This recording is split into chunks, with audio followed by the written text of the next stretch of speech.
ကောင်းတဲ့စိတ်ကလေးကောင်းတဲ့စိတ်ကလေးဆိုတာကဘာနဲ့တူလုံးဆိုလို့ရှိရင်မိမိပြောတဲ့စိတ်စကလုံးမိမိပြောတဲ့စိတ်ထားမိမိပြောတဲ့စကားအဲ့ဒီစကားတွေကတန်ဖိုးရှိရှိတန်ကြီးရှိရှိပြောတတ်ဖို့ဆိုတတ်ဖို့လိုတယ်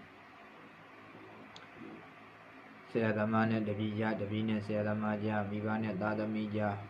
သားသမီးနဲ့မိဘကြားကောင်းတဲ့စိတ်နဲ့စိတ်စေတနာနဲ့ပြောမယ်ဆိုရင်အဲ့ဒီစကားတွေကိုအစဉ်မပြတ်လေ့လာတဲ့ဥစဉ်အမြင်လေတခါလေကြလို့ရှိရင်ဆရာသမားတွေကလည်းတော်လကောင်းမိဘတွေကတော်လကောင်းသားသမီးတွေကောင်းစားဖို့အတွက်စကလုံးချင်းချင်းနန်းနန်းနေနဲ့ခိုင်းနှိုင်းပြီးတော့ပြောတာရှိဒါပေမဲ့ဘာကြောင့်လဲအဲ့ဒီသားသမီးတိုးတက်စေချင်အဲ့ဒီသားသမီးအဲ့ဒီတပည့်ကိုကောင်းစားစေချင်အဲ့ဒီမိတ်ဆွေတငယ်ချင်းမိတ်ဆွေတင်ကအပေါင်းအသင်းကိုကောင်းစားစေချင်အဲ့ဒီလိုပြောကြတာ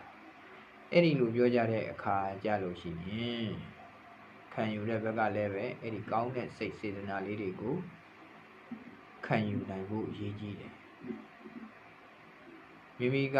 အဲ့ဒီစကလုံးလေးကိုမခံယူနိုင်ဘူးအဲ့ဒီစကလုံးတွေကိုမကြားယူနိုင်ဘူးဆိုလို့ရှိရင်မိမိတို့အတွက်ဘယ်တော့အခါမှာကောင်းတာလဲဒါဥစဉ်ရဲ့အမြင်ပြောတာပါ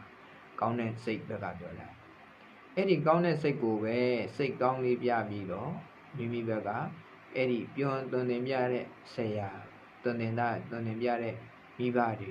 တော့ကိုခံယူတဲ့ဘက်ကဘယ်လိုခံယူရမလဲဆိုစိတ်ကောင်းလေးပြပြီးတော့ခံယူရမယ်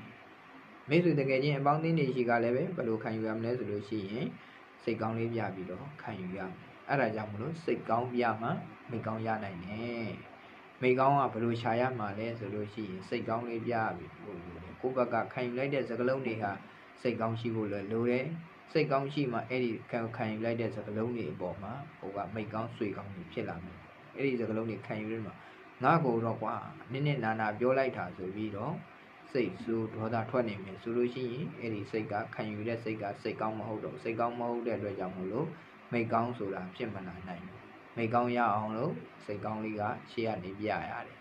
ဒါကတော့ဦးဇင်းကဘာလေးနဲ့ပြောတာလို့ဆိုကောင်းတဲ့စိတ်ကလေးအပေါ်မှာဥတီချက်ပြုပြီးတော့ပြောသွားဘာကြောင့်တောင်ကလေးပြောတာတော့ဆိုလို့ရှိရင်အရှုဟိုတပည့်တွေပဲဖြစ်ဖြစ်သားသမီးနဲ့မိဘကြားပဲဖြစ်ဖြစ်ဆရာသမားနဲ့တပည့်ကြားပဲဖြစ်ဖြစ်အဲ့ဒီလာလို့မိတ်ဆွေ